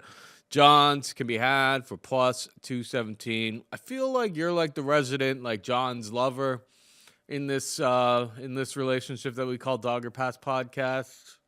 I've been like a historical hater. This Lima kid looked very good in his UFC debut, but now the books are giving him all of the credit in the world. What do you think about this matchup? How do you feel about Johns? Because I feel like you always back Johns and I always fade him, and frankly, I lose money by fading him because he wins more often than not. Yeah, I got Felipe Lima winning this fight. I just don't necessarily love the line. It sounds like you're saying the bookmakers are now behind him. He's young, he's good looking, he's got a 13-1 record. This kid's going to be, a potential star within the division, and they're reading it as such. And with Miles John, he's got some momentum behind him. He's won his last couple of fights, and he most definitely does have a wrestling advantage. So there is a path of victory for John to just smother him up against the cage, try to force some takedowns, and win that way. But no, I do have Felipe Silva here. That's what I like about this kid, right? When you watch him on the regional scene, it's like, God damn, why is he not in the UFC already? Like, he's not a regional level fighter. He's got a plethora of skills. Excellent grappling, excellent striking, excellent scrambling abilities, solid cardio. This guy pushes an excellent pace, and he's still very young. So there's all the foundations and all the building blocks for a legitimate contender here. He runs into this Jonas Mangart in Octagon over in Europe. Now, Octagon's got a lot of money, and they're putting on one hell of a show over there with a lot of good top talent guys. This Jonas Mangard, he's tough, man. This he's a legitimate fighter that would probably be able to cut it up in the UFC as well. Felipe goes out there, he beats Mangard, he wins the title. He then gets rebooked in a fight with Jonas Mangard. The first fight's at 135 pounds for the bantamweight title. He gets rebooked in a rematch with his Mangard because it was such a good fight the first time around, 5-rounder. Such a good fight. They decide, let's rebook it. He accepts. The UFC calls and says, can you come fight in the UFC instead? So he bails out of the Mangard fight. He's in camp, but he took the Nemov fight up at 145 pounds. So he moves up to 145 on like 3 days' notice, goes out there against Nemov as a minus 120 favorite. So even money, you don't know what to expect. And yeah, he's not one of these looks good on the regional show. This kid's got a lot of skill, man. Nemov's a tough first outing, up a weight class on a few days' notice. Goes out there, handles business, gets a quality victory. And then this is the bit of a weird thing. I expected him to go back to 135 pounds, right? Nice win, debut, short notice at 145, go back to 135. You're able to make it. Why not go in that route? But instead, he's actually staying at 145 for another go around. The funny thing is, though, this is the first 145-pound fight for Miles John. He's a career bantamweight as well. In fact, Miles John's really not that big of a bantamweight, truth be told. So I think this is selective matchmaking by the UFC. They're essentially bringing up a bantamweight for him to fight in a more comfortable weight class. He probably didn't mind not having to cut weight his last time out, opted to fight at 145 again, and instead of them giving him a big 145er, they're giving him Miles John. Miles John, not old, but starting to get a little bit older. 30 years old, 17 pro fights. It's possible that he just didn't want to cut the weight. But what happened was he got booked against Cody Garbrandt, and then Cody Garbrandt ended up getting pulled out late. So they rebooked the fight with Cody Garbrandt, and then Cody Garbrandt gets pulled out late. He just doesn't want to cut the weight again, I'm sure. Probably asked them, can you find me a 35er that'll fight me at 145? Ding, ding, ding. Felipe Lima is your guy. He's a 135er that actually wants to fight at 145. So he'll give him some problems because he's a much better striker and a much better grappler than Miles John. Miles John, meanwhile, does have the wrestling base. He may be able to pin him up against the cage. He had like 6 minutes of control time against Cody Gibson, who's a large bantamweight and also a guy that comes from a wrestling base. And his fight with Dan Argueta, he was able to out-grapple, outlast, and out-wrestle Dan Argueta. Of course, in that fight, Miles John did test positive for steroids afterwards, so it got ruled a no contest. His 2 subsequent fights against Cody Gibson and Douglas D'Andrade, he's largely looking to control these guys more than push the pace, push the action. You go back into his early career, he gasses out a ton. He gassed out against John Castellano, got finished in the 3rd round.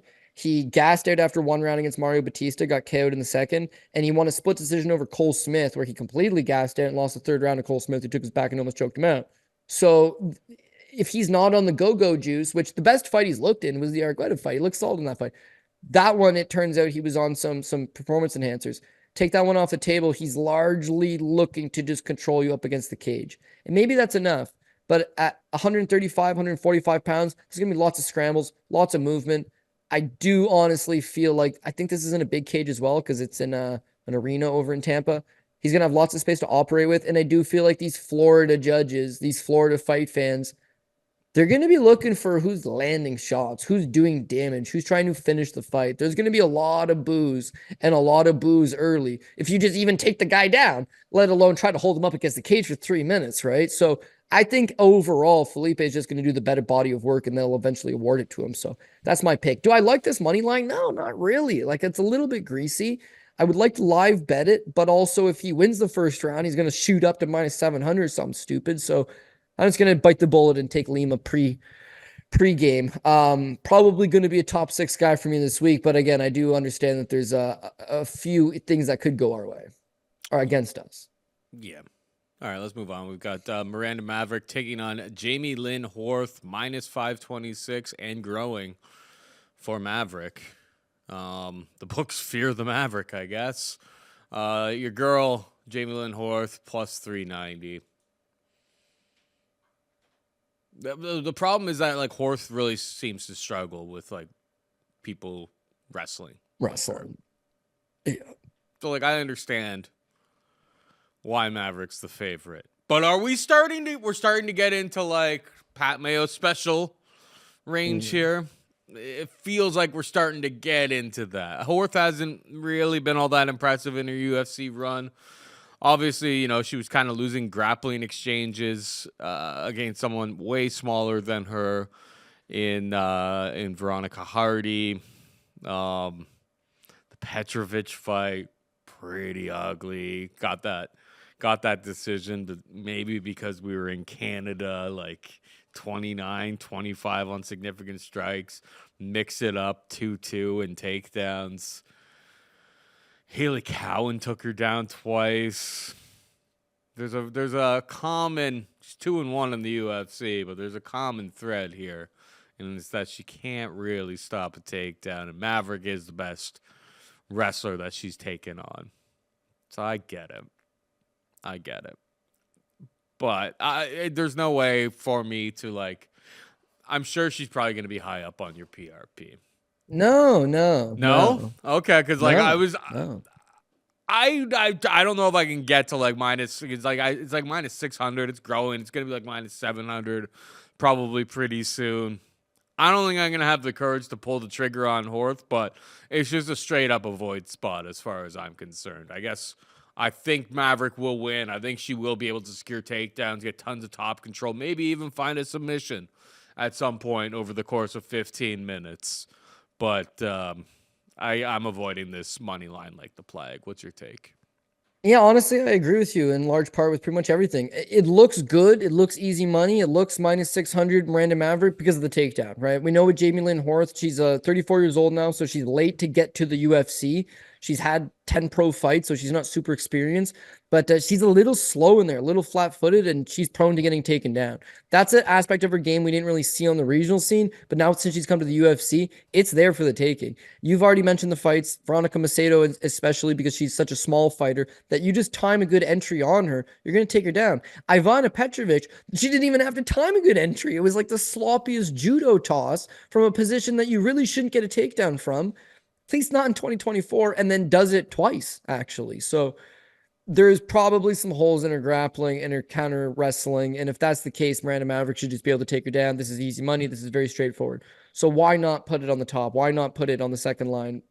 Maybe it ends up on the third line. I don't know. I wouldn't even like it at that. And I'll tell you why, though. It's because Miranda Maverick is like, what's her best quality? She's the most physical girl in the division. Like, she's so jacked. She's ripped up, shredded, tons of power on this girl. She's able to outmuscle opponents. But Horth is actually a much larger fighter. Like, Miranda Maverick's 5'3", Jamey-lyn Horth's 5'7". When you look at Jamey-lyn Horth, she's all physicality. What she struggles with are girls that are just way faster than her, like Veronica Macedo or maybe a Petrovic fighter. She's a little bit slow and plodding. Miranda Maverick's not exactly fast per se, as much as she's able to just muscle up these takedowns. Now, yeah, she took down Diana Barbosa twice her last time out, but she did give up one takedown of her own. She took down Andrea Lee 3 times, but she did get taken down twice. Now, she pops right back up both times, sure. But even just getting taken down by Andrea Lee, it's like, it's not like you're some great wrestler. You're just a better wrestler than Andrea Lee or Diana Barbosa, right? Moving on, Priscilla Cachoeira, right? That's a tailor-made fight for her where she's able to shine in. Look at the losses, though, right? The losses against Jasmine Jasadovicius, where she goes 0 for 3 in takedown attempts, gets reversed, gets stuffed. Jasmine takes her down and then just beats her up. Her fight with Erin Blanchfield took her down 7 times. She can get no grappling going. She gets beat up. Standing, she's prone to get beat up, I think. And so for that reason, there's at least that CF dot model. How does Jamey-lyn Horth win this fight?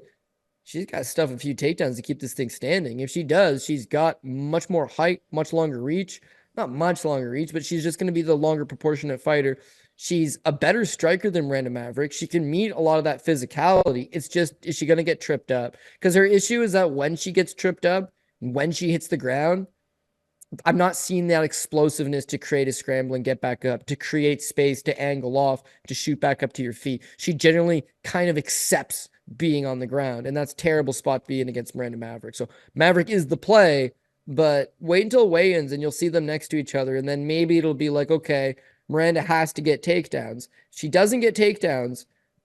She's not that much of a voluminous, striker. She doesn't have this big KO power. She did finish Lilian Joshua in her UFC debut due to a broken nose. They called it off between the first and second round. But outside of that, decision, rear naked choke, decision, rear naked armbar, decision. Yeah, she got no real knockouts, no knockdowns. if she just gets into a straight fight with Horth, if the judges are looking for the bigger shots and who is wanting to fight and maybe some more damage incurred, maybe there's a path there, but not enough for me to pull an underdog pick. There's better underdogs on this shot. This ain't one of them. It's not dog or pass for me. It's pass altogether, but I do got to make a pick. And I think that Miranda Maverick will probably just trip her up and win 3 minutes of the round and have the judges score it for her. And, that's the end of it. Hondo P. Now we got Ramon Tavares taking on Davy Grant, -112 for Ramon, -106 for Davy. Pretty much a straight pick 'em. Who you got?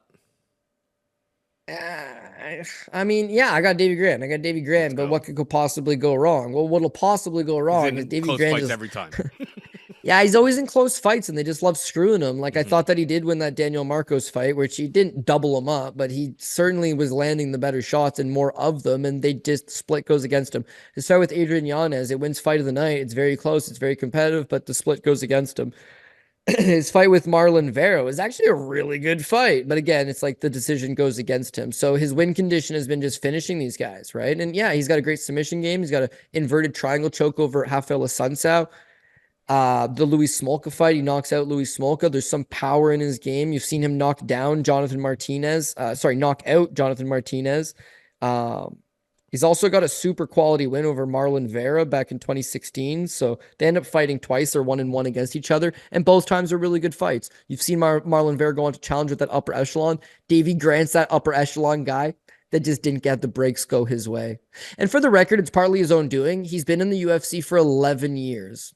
And in 11 years, he's fought for the UFC 12 times. So he's just not been active enough. As a result, his name is not the first one to float into your top of your head when you think of top competitors within the division. He realizes time's starting to get behind him. So when they offer him these tough fights, he takes them and he shows up and he performs.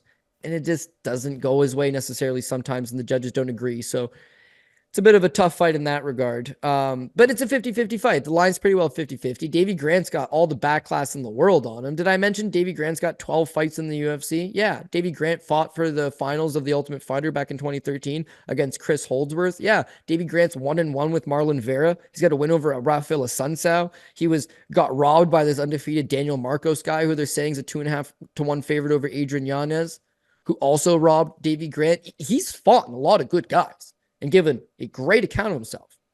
Ramon Tavares, meanwhile, goes on the Contender Series versus Siri City, very young Canadian fighter, and Siri City catches him with a clean shot. People say early stoppage. Maybe it was an early stoppage. It was the first clean shot that landed, and Ramon Tavares hit the deck. So they run it back. They decide to run it back in the UFC, and this is a close fight. The first round, he really busts up City, and he's a one-round guy. When you watch him fight, because he's a Florida guy, so he's going to be a little hometown cooking here. That's the worry about Dave Grant. Hometown cooking for Ramon Tavares because he's from Florida. He fights in South Florida, and he's a potent finisher. If you can get him outside of that first round, that's when the wheels fall off. In the rematch with Siri City, he gets outstruck in the second round. He gets outstruck in the third round. No bias aside, I thought Siri City won the fight. I thought Siri City worked him out. He worked him in the last 2 and 3 rounds.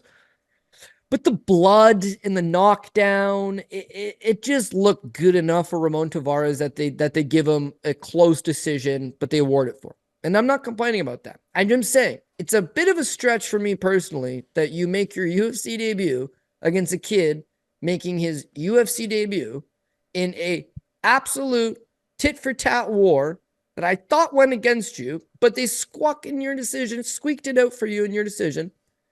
You go from that to fighting a guy he's been in the company for 11 years, fought for them 12 times, finalist on the Ultimate Fighter, fought in 5 guys that were ranked in the top 5 of the division, top 10 of the division. Damn, dude, that's a tough second fight in the UFC. You know what I'm saying? Like, we're the Contender Series guys. We're the guys that are like 1-1 in the UFC, 1-2 in the UFC. Like, how the hell do I have to fight Davy Grant, who's coming all the way to my backyard to beat my ass in front of my friends and family? Bit of a stretch, right? So for even money, give me Davy Grant, who's a better grappler than Ramon Tavares. He's a better striker, more volume, more pressure. The one thing is, can Davy Grant take this kid's shots? And yeah, I think so. He's fought in good guys. He stood up to the test of time. He's never been knocked out. He's been submitted 3 times, but Ramon Tavares sure as hell ain't going to do that. So how does Ramon beat him? He's got to outpoint this guy for 3 rounds. I don't think he's got the volume. I don't think he's got the cardio. I don't think he's got the depth to his game. But I suppose because it's in Florida, maybe there's some home cooking there if it goes to decision.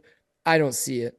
In fact, Davy Grant's knocked down better men than this guy. Davy Grant's knocked out better men than this guy. And he's going to be another victim of the Davy Grant Express come Saturday. So take the old-timey Englishman and get the job done, Paul. I love it.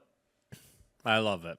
Yeah, I mean, Davies, we talk about the Marcos fight, but it's like going tit for tat with Yanez, who, in UFC's words, not mine, best boxer or top 5 boxer in the UFC.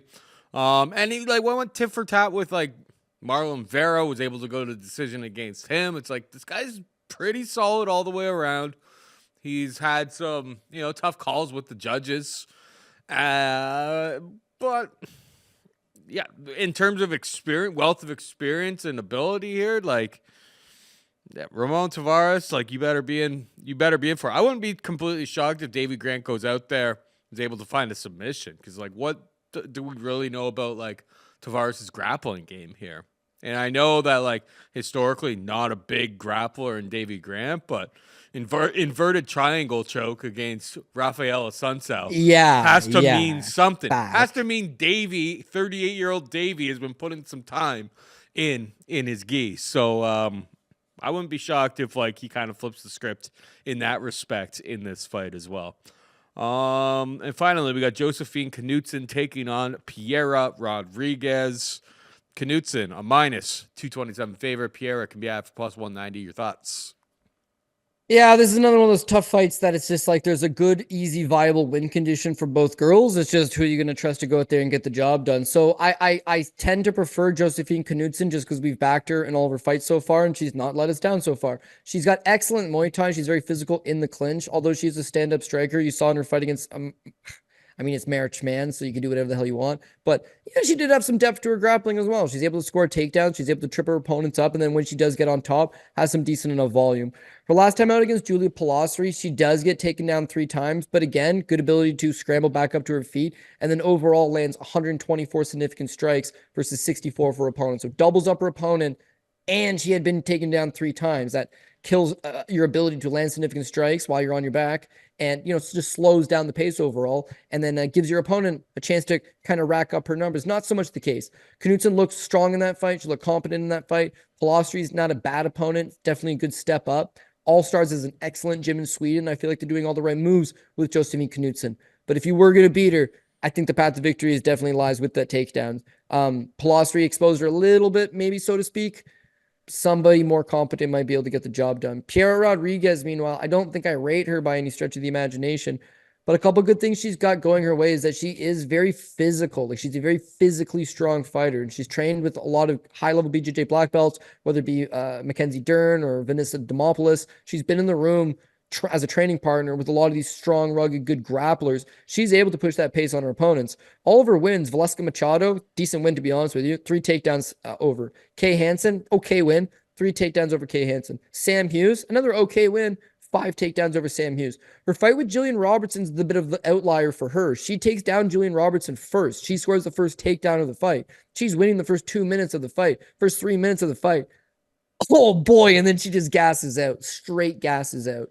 I think if you're also a good grappler and you can meet her in the middle, you can force some takedowns on her. You can force her to scramble. She gets you down, but you're able to pop back up. Maybe her cardio is a little bit, lacking, so to speak. So she loses to Jillian Robertson.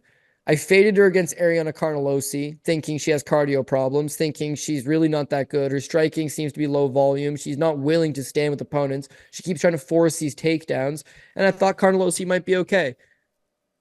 She should have beat Carnelosi. She's winning the fight. She knocks her down in the second. She basically front kicks her in the face. Carnelosi half falls to the ground. She gets on top. Her cardio looks solid in that fight. Her physicality looked pretty solid in that fight. She's not young, but you can see that she's already a physically developed and mature fighter, and she's throwing Carnelosi around. Carnelosi's the one that gassed, and Ariana Carnelosi is also very physically jacked up. So it was looking pretty decent for Piera Rodriguez, and then she inexplicably decides to headbutt Carnelosi in the face. Ref says, hey, give it a watch. She looks at him and acknowledges it and says, oh, yeah. And then plows her in the face a second time. I would have taken the DQ win, of course, because I had the other fighter. And so somewhat I was happy when I got the DQ win because I was on my way to losing that. I was. But it's just another knock on Piera Rodriguez that you're winning this fight. You're about to finish her. And it's a bonehead decision. Bad ring IQ. Bad ability to manage your emotions in the middle of a fight. She's live or die by these takedowns, but she's getting a little bit lost in the striking department.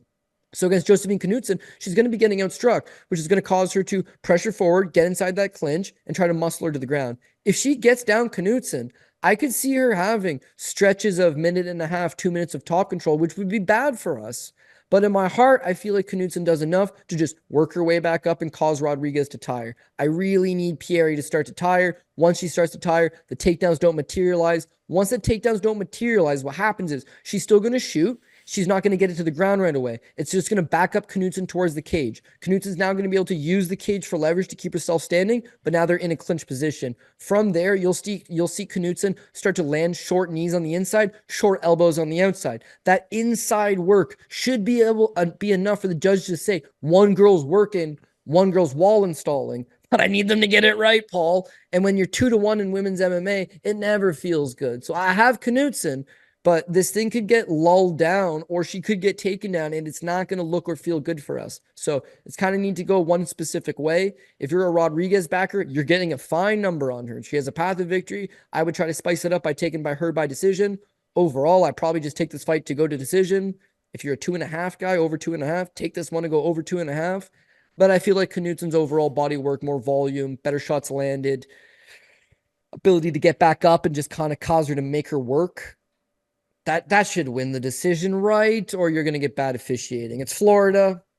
Actually, it doesn't matter where they are. It's the same judges that go to all these places anyways. Oh, what a mess. But last week it worked in our favor. Maybe. I thought Gone won. I didn't need a help last week. They just did the right thing. This week I might need some help. So judges, get at me. Get at me and let's screw the right guys and reward the right, women's as well. Screw the right people and prop up the ones that we need in specific Paul Shaughnessy. Then I think we can tally up this thing and make it good overall. Yeah, I mean, Knudsen not able to wrestle, getting taken down twice by Pilastri. Red flags. It's a fight that I don't plan on really getting too involved in. You do the PRP and all of that type of stuff, but I look at this card and I go, there's 13 fights. I've got action or areas of these fights for 11 of the 13 fights that I have angles and ways to kind of approach them. I don't need to force action at Josephine Knudsen. Should be my pick, I suppose, but yeah, not going to be forcing it this week. But we're just about out of time, Cody. Before we go, hit him with the PRP. Okay, so first of all, the PRP this week is going to be Colby Covington, underdog number 1, Billy Quarantillo, Bruno Silva is dog number 2, Vitor Petrino. Oh man, it feels so greasy even saying it. Daniel Marcos, Navajo Stirling, Michael Johnson, Joel Alvarez, Sean Woodson. I wouldn't mind flipping up that, but Sean Woodson, Felipe Lima, Miranda Maverick, Davy Grant, and Josephine Knudsen. And then this is the more tricky part is last week we gave you a little 6-pack parlay. Let's try to do a little 6-pack parlay here. It's not so straightforward. I got Joel Alvarez. I got Alvarez all day. Who does he go up with? So I can't, normally I'd say last week we put Pantoja because 1, we liked him, and 2, you could hedge out. I'm not putting Covington on my top play. Hedge out or not, it's not doing it. So who becomes that second best guy? Okay. I like Billy Q, but that's greasy. I'm fading Manel Kape, who's a big favorite. Vitor Petrino, cold day in hell before you put him on your top ticket. Daniel Marcos against Yanez, it's not a straightforward walk in the park. Stirling, Navajo, you could put, but then if you got both of those guys, you're looking at a minus 260 tag. So what good is it really doing you? 2 guys got to win for a minus 260. It's not enough. So drop Stirling. So I like Felipe Lima. I really do. Alvarez, then Stirling Tokkos doesn't go to decision. This is a fine play. Johnson Azaitar doesn't go to decision. So the 3 of those together right now, we got plus 164.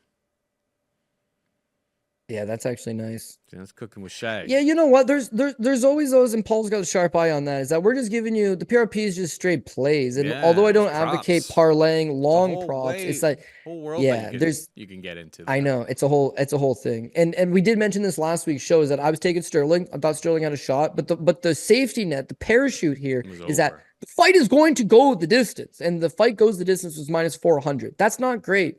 But when you throw a minus 400 on with your Joel Alvarez, with your some other great lock that you really like, at the top of my head, maybe the Rodriguez Knudsen over. There's a few. I actually liked Weidman Anders over 2.5 last week. Didn't work out. So it's not always going to work out. But Paul's right. Sometimes there's just a prop that's just much better on the straight up money line. But I got to figure out who those top 6 guys. Okay, yeah, I'm not going to waste any more of your time. I'm just going to put my big boy pants on, and this is probably what it's going to end up being, like it or not. The 6 best in no particular order. I'm going to go Billy Q. I'm going to go Daniel Marcos, Navajo Stirling, Joel Alvarez, Felipe Lima.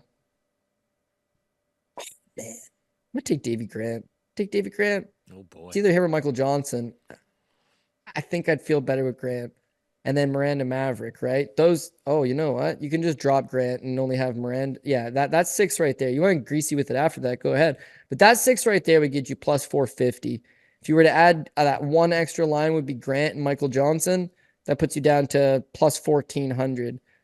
Yeah, from there, I mean, whatever you want. Throw a couple of these underdogs on here. The thing just absolutely blows up. It's just what guys do you trust the most to get it done for you? Horse racing, it's called keying a horse. So you're like, I don't know who's going to finish second, third, or fourth, but I know this one will win. Then you can just put him on the top of all your tickets and randomly generate the rest of the order, multiple horses in a race. Here, you can't do that. It's one-on-one competition, but it's the same thing. You got to key in who you think are your absolute locks and hope they win. Last week, I'll admit, I put Gon on the top. Gon, they'd fought before for 5 rounds. He was the better striker. Volkov hadn't shot a takedown in a while. You and I both talked at length about how Volkov's path to victory was to shoot the takedown, and he knew that just as well as I did. He came out and he shot the takedown. Broken toe in the first round aside, I can't make any excuses for Gon. He looked like he seriously regressed, like seriously regressed. I talked to a friend of mine. I was like, what do you think it is? And he was like, honestly? I was like, yeah, honestly. Like, shoot it to me straight. What's off with Gon? Because I can't put my finger on it, but the guy's just not the same. But what is it? He's not even super old or anything. He says, honest opinion, you ever watch Austin Powers? I was like, yeah, of course. He's like, remember when Dr. Evil runs back in time and steals Austin Powers' mojo? I was like, yeah. He's like, well, that's what John Jones did to him. John Jones big brothered him so effortlessly as a 205 moving up. It's like stole his soul. Yeah, he won his next fight after that before, having that abysmal fight versus Volkov. But it was like, his soul got snatched. Pretty much the only way I can say it. His mojo got straight up thiefed. So I got lucky. Maybe putting him on the top line wasn't the best move going, but that's just the way it is sometimes. There was other guys on the card like Michael Chiesa who I like, but you're not going to put him at the top. He looks awesome. Some other picks here and there, you don't have a ton of faith. They look good. Some guys you do have faith. They don't look good. The bottom line is a winning pick is a good pick. A losing pick is a bad pick. People can talk about value. I love talking about value. The Stirling pick was a bad pick. Chris Weidman won the first round against Anders. It's a bad pick. They're all bad picks. Did not win. Don't like it. So this is the same thing, right? There's a very fine line between winning and losing, Paul Shaughnessy. We just got to be able to go and toe it. So I love this card on a last card of the year standpoint. Tons of just absolute bangers. Close fights. It'll be high adrenaline. It'll be high emotion. But that's not great for betting parlays. Picking and choosing a guy here and there, a prop here and there, sure, have some fun with it. But when you need to trust guys, it's hard to trust 6 of them. So let's go with it. Last thing I just thought of, because I'm ADD, so my brain's always bouncing around with. But yeah, Ramon Tavares. Not only did Series City knock him out on the Contender Series early, but his other loss prior to that is in 34 seconds against Edward Massey, who's a 6-5 local dangerous fighter from Tennessee, regional guy, never made it outside of that regional scene. Tavares is there to get hit. Davy Grant's going to hit him. We just need those guys to come through for us on top of those ones that we got the trust in. And we can make this one a last, hopefully good, solid winning event to cap off 2024. What's Davy Grant got to do to get some respect around here? Knock a guy senseless. That sounds what it's going to have to be. And you know what? It's not lost on him. He's going to go out there and do it for us, Paul. Yes, sir. Let's hope so. All right, that is it for us this week. Hope you enjoyed the show. For producer Jared and Cody Saftik, I'm Paul Shaughnessy saying goodbye and good luck. Ow, ow, ow. Ow.